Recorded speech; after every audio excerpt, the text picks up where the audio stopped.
Hey, salut les filles, j'espère que vous allez toutes bien. Moi ça va très très bien. Aujourd'hui je vous retrouve pour une vidéo qui m'a été beaucoup demandée. C'est la vidéo sur la demande en mariage ou la khutba en arabe.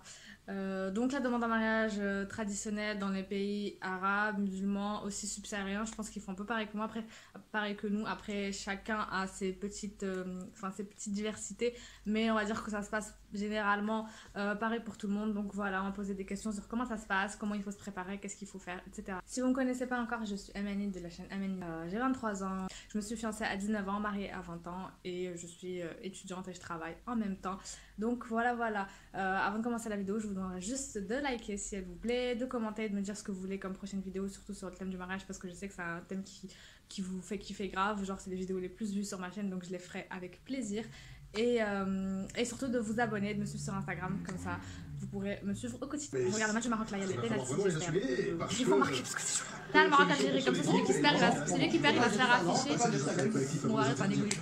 Finale Algérie-Maroc, comme ça celui qui perd, il va se faire afficher toute sa vie, comme nous quand on s'est fait afficher quand on a perdu là. S'ils nous sortent ça depuis 10 ans, maintenant c'est à leur tour. Et du coup, j'espère qu'ils vont gagner quand même, sinon pas de finale. Ah, elle a but. Non. En vrai, c'était une vidéo sur le mariage, elle est devenue en. Comment on appelle ça déjà? Truc là. Commentation de match. Mais c'est suffisamment élevé et suffisamment largement bien parce que vas-y. Non. Parce que tu veux, ils ont des moins bons joueurs, ils sont moins bons à chaque fois. Voilà, c'est vous pour peut-être le dernier difficile de mettre. surprise de cette coupe. Allez, pour tout ça, j'ai d'accord. Allez, on retient le souffle.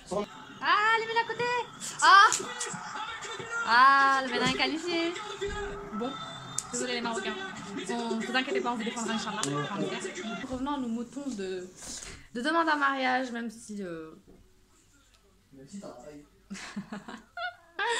Vous avez entendu ce qu'il a dit? D'ailleurs, en parlant de ça, j'attends toujours ma demande en mariage comme dans les films, genre en mode romantique et tout. Bon, je parlais de la demande en mariage traditionnelle, hein, mais c'est vrai que la demande en mariage romantique, à genoux, la surprise, bon, on attend toujours.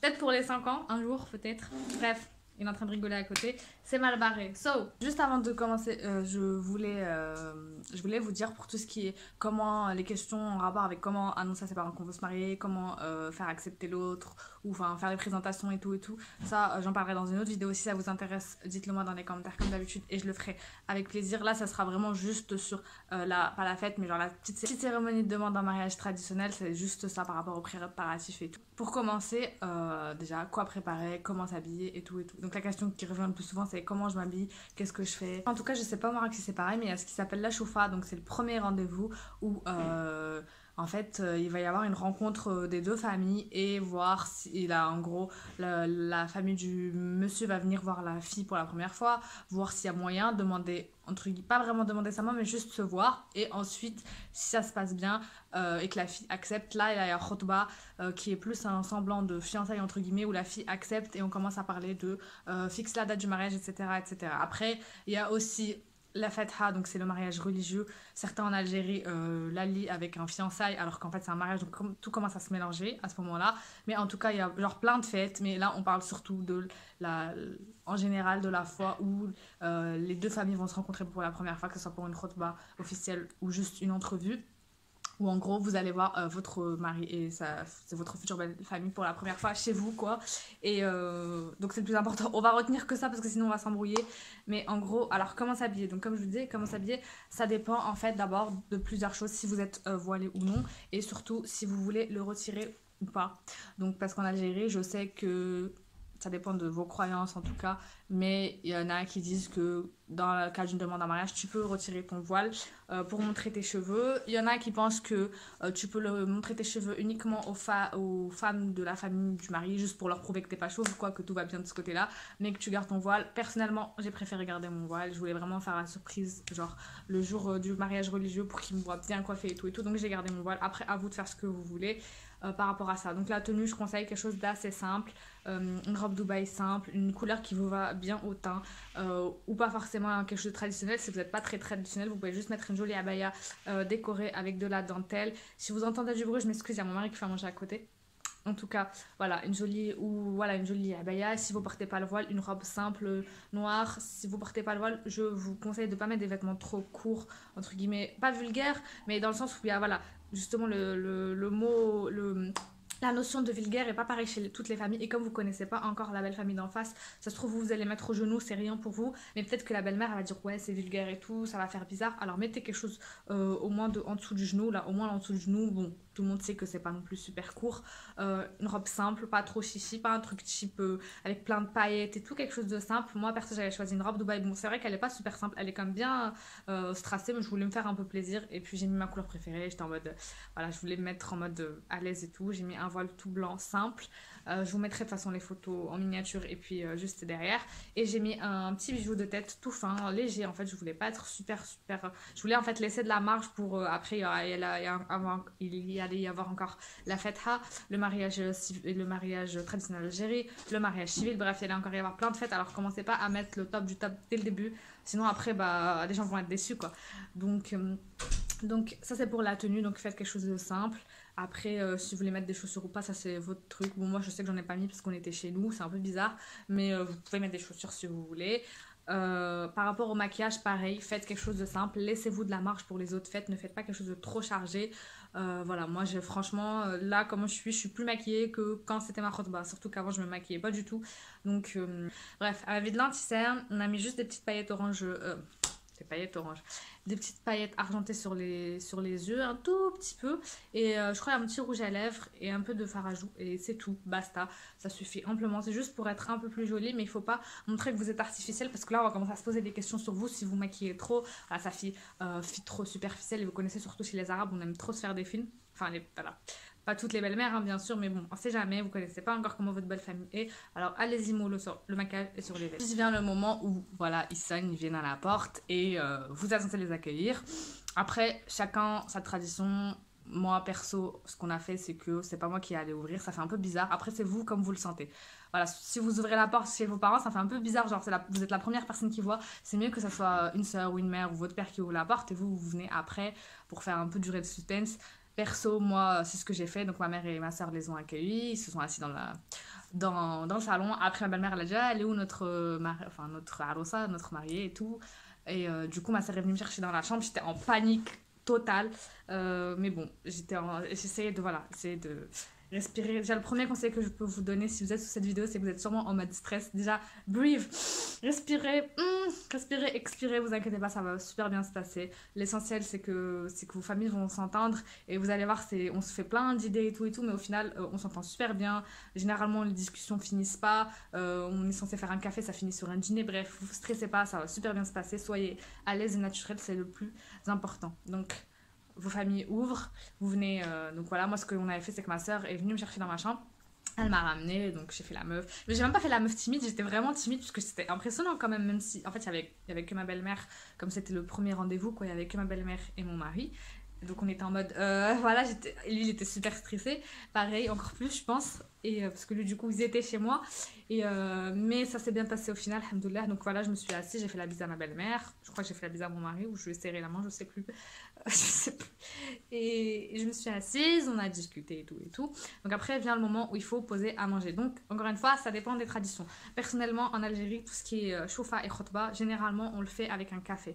Donc ça veut dire que c'est genre vers 15h, 16h, on pose un café avec des gâteaux et voilà. Alors que je sais que chez les Marocains, la khotba c'est genre il faut faire un repas salé, sinon c'est bizarre.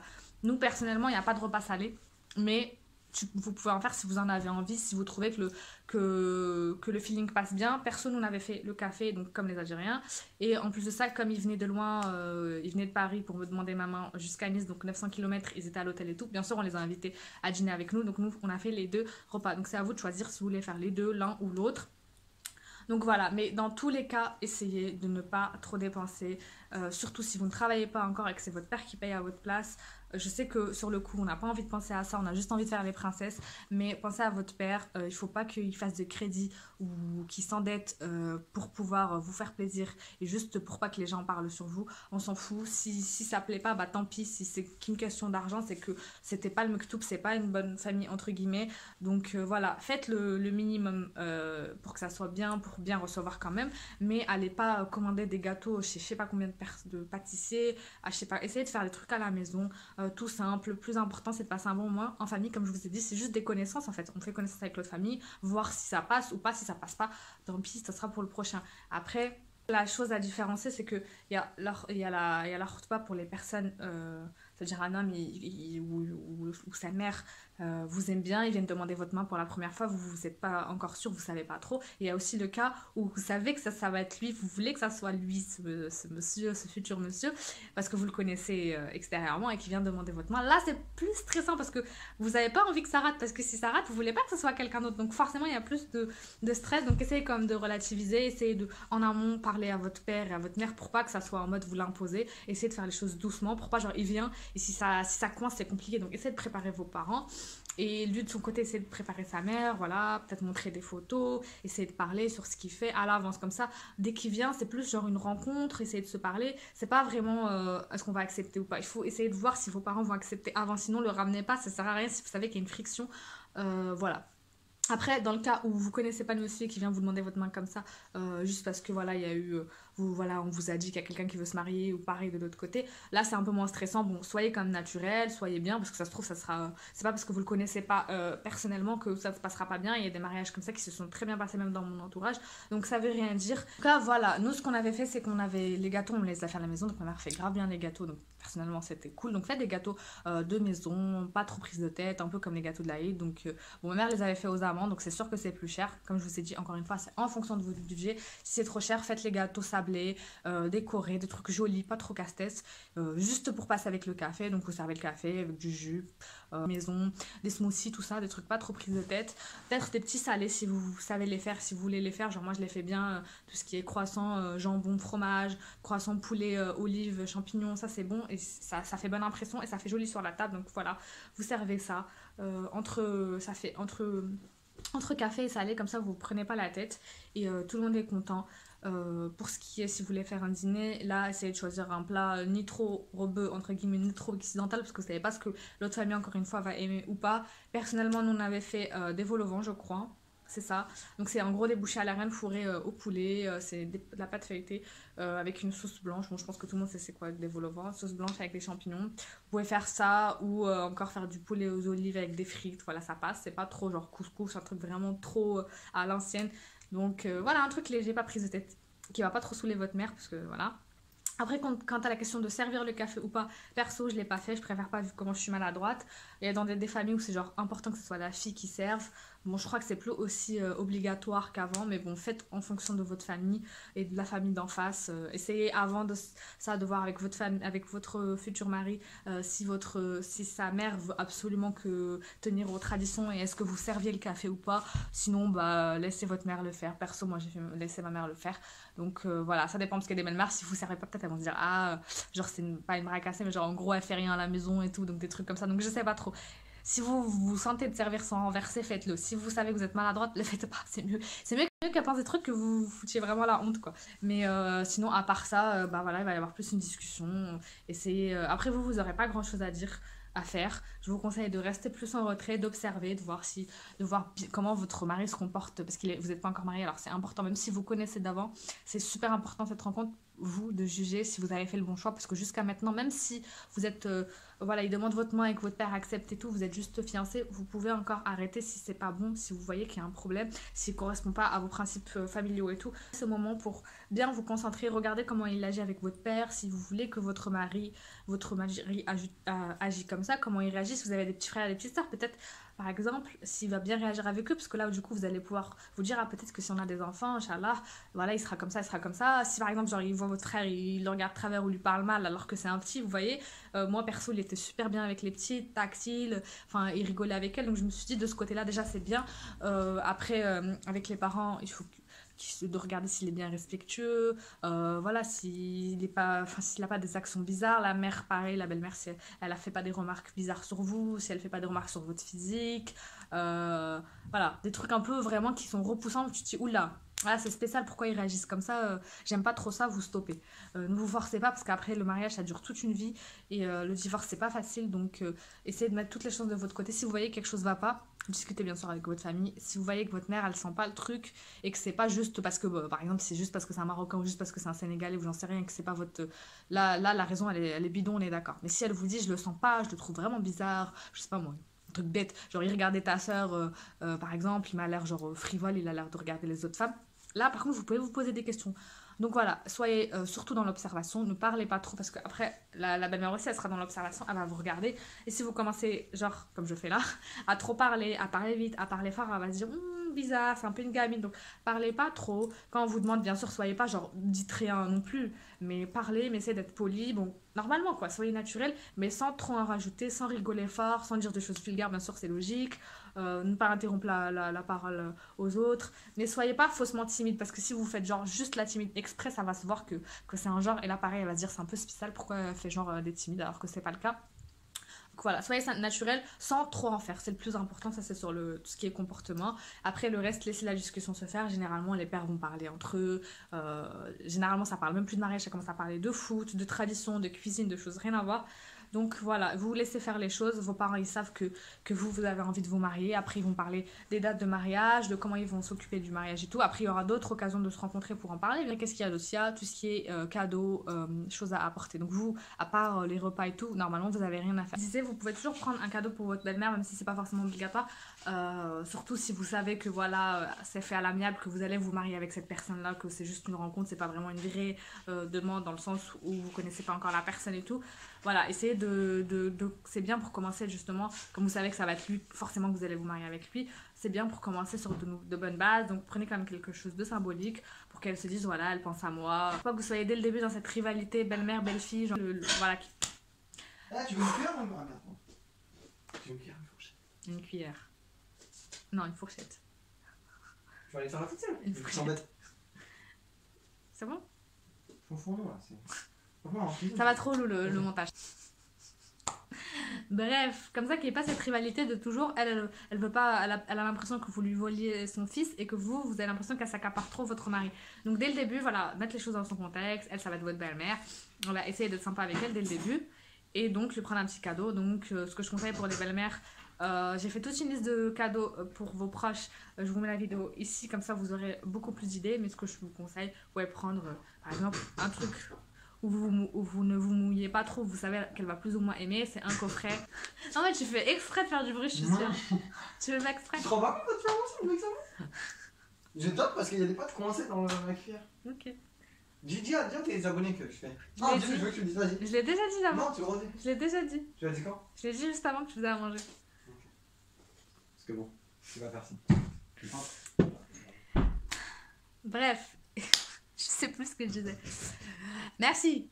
Donc, ça c'est pour le cadeau de votre part. À part ça, normalement, vous avez rien acheté, à part si vous avez des traditions particulières dans votre région. Là, il faut vous renseigner avec votre mère ou votre père, si votre mère n'est pas de la même région que votre mari, ou essayer de se renseigner avec votre mari pour voir comment il faut réagir. Mais normalement, à part ça, vous n'avez rien d'autre à faire. Par contre, eux, ça c'est cool, ils vous ramènent des cadeaux. Donc là, ils vous en ramènent aussi après, dans les autres cérémonies. Mais dans là, voilà, on commence crescendo normalement les cadeaux. Donc ça dépend encore des familles, mais généralement ils ramènent une pâtisserie ou des gâteaux, un gros bouquet de fleurs, donc voilà, et un bijou, mais ça c'est pas forcément obligatoire, donc ça dépend de si vous avez décidé de fêter vos fiançailles ce jour-là ou pas. Donc il peut ramener une bague de promesse, donc une petite bague, il y en a qui prennent un petit collier. Moi perso j'avais eu des petites boucles d'oreilles, donc c'était mon mari qui avait choisi. Bon, là c'était son cadeau à lui qu'il avait choisi, sinon sa mère elle m'a pris, sa mère et ses sœurs m'ont pris justement tout ce qui est coffret, parfum et soins, donc elle c'était du Michael Kors. C'était voilà, c'était les petits cadeaux parce qu'après pour le mariage religieux j'ai eu plein de cadeaux, donc là il fallait laisser des cartouches. Mais pareil, voilà. Par contre, si vous par exemple, vous regardez cette vidéo parce que vous voulez des idées pour la demande en mariage de votre frère et que c'est vous allez chercher des cadeaux pour la marier, donc là oui, une petite bague ça fait toujours plaisir, un petit collier fin, tout ce qui est coffret, rouge à lèvres, des petits sacs, voilà, des trucs qu'elle pourra porter par exemple aux fiançailles, donc un petit sac avec les chaussures qui vont avec, ou un tissu pour qu'elle puisse faire sa future robe. Bref, voilà, vous avez plein d'idées. Et encore une fois, regardez la vidéo sur les cadeaux. Donc voilà, de ce côté-là, ça c'était les cadeaux de ma belle-mère. Donc après lui, comme je vous ai dit, il m'a offert les boucles d'oreilles. Et ce qu'on a décidé avec ma complicité, c'est qu'il allait offrir un cadeau à chaque membre de ma famille, y compris les petites. Donc en gros, c'est moi qui choisissais les cadeaux, mais c'est lui qui les payait pour que, en gros, c'était sûr comme ça qu'il allait, que tout le monde allait kiffer. Du coup, on a pris un coffret Azzaro pour mon père, donc c'était chrome, ils sont trop bons. Donc c'était un parfum et un gel douche. Pour ma mère, on a pris, comme je vous ai dit, la reine de Saba, donc c'était plein de soins qu'elle a encore jamais utilisé, donc ça c'est ma mère. Tout ce qui est gommage, gel pour le corps, bref, c'est une bonne marque pour les mamans. Et c'est un truc genre un peu naturel et tout, donc ça c'est super comme idée. Pour les petits aussi, bah, directement forcément quand on fait des cadeaux petits et de kiff, donc il avait pris, je sais plus ce qu'il avait pris, une petite poupée pour la petite je crois, parce qu'elle faisait la collection. Et la grande je sais plus. Rien. Si t'avais pris quelque chose. Mais si, pour son meilleur t'as pris quelque chose. Enfin c'est pas la grande, j'ai la moyenne, après il y a les deux petites. La toute petite il avait pris la poupée... Du bébé. la poupée Reine des Neiges parce qu'elle était fan de la Reine des Neiges. La moyenne je sais plus ce qu'il lui a offert. Sûrement une poupée aussi. Et la grande il lui a pris un parfum, enfin la grande de 17 ans à l'époque. Il avait pris le Amor à mort. Voilà. Et voilà, tout le monde était content parce que tout le monde avait ses petits cadeaux. Et je trouve que c'est sympa comme ça. Genre, votre famille direct, elle se dit oui, c'est bien, il a pensé à tout le monde et tout. Après, c'est vrai que si vous avez 10 frères et sœurs, c'est compliqué. Mais si vous n'êtes pas beaucoup comme nous, enfin bon, ça va. C'est sympa de faire des petits cadeaux, pas trop coûteux non plus. C'est vrai que c'était cher. Comment ça s'est passé pour moi, en tout cas, c'était une très bonne expérience. C'était déjà en octobre 2015, donc là on va bientôt fêter nos 4 ans. Ça passe super vite. En tout cas, si c'est bientôt pour vous le cas, j'espère que ça se passera aussi bien que pour nous. J'espère que vous pourrez vous marier avec la personne que vous avez choisie. Ou si vous n'avez pas encore choisi, j'espère que la personne qui vient vous demander votre main sera une bonne personne et que du coup vous pourrez vous marier. Je demande à Dieu d'accorder un mari pieux à toutes les femmes qui attendent encore. Je sais que c'est pas facile le célibat. Il y a plein de filles qui demandent dans les commentaires, faites des doigts pour que je puisse avoir un mari. Je voulais aussi vous dire que le mariage, c'est pas une fin en soi. Si vous ne mariez pas ou pas tout de suite, c'est comment vous dire ça, c'est pas que c'est pas la mort, mais il y a plus important dans la vie et L'argent, les études. l'argent, les études. Non, c'est pas vrai. Enfin, si, un peu. Mais en gros, dramatisez pas. Essayez de pas trop vous stresser avec ça. Si vous ne mariez pas, vous en foutez des gens ce qu'ils disent ou ce qu'ils disent pas. Parce que je sais que dans les pays arabes ou même africains, quand on vous dit, quand vous dépassez 25 ans, ça y est, vous êtes une vieille fille, ça veut rien dire. Je connais des filles qui sont mariées à 30 ans, 35 ans et qui sont très heureuses, qui ont des enfants et qui sont encore plus heureuses que celles qui se sont mariées à 20 ans. Chacun fait les choses à son rythme. C'est pas parce que moi je me suis mariée à 20 ans que vous, à 20 ans, vous allez commencer déjà à vous prendre la tête avec ça. C'est le mektoub. Moi j'ai rencontré mon mari jeune, j'ai voulu me marier jeune, c'est comme ça. N'empêche que j'ai aussi des difficultés que vous aurez pas peut-être si vous mariez plus tard. Donc vraiment, chaque cas a ses points positifs et ses points négatifs. Essayez de pas vous prendre la tête avec ça. Oui, c'est important le mariage en islam, mais si c'est pas le moment, c'est pas le moment. Essayez de prier Dieu, d'être reconnaissant et ça va venir, Inch'Allah. En tout cas, moi, ça m'a fait grave plaisir de vous tourner cette vidéo. J'aime trop parler de mariage. N'oubliez pas de vous abonner si c'est pas encore fait et de liker la vidéo. Gros bisous!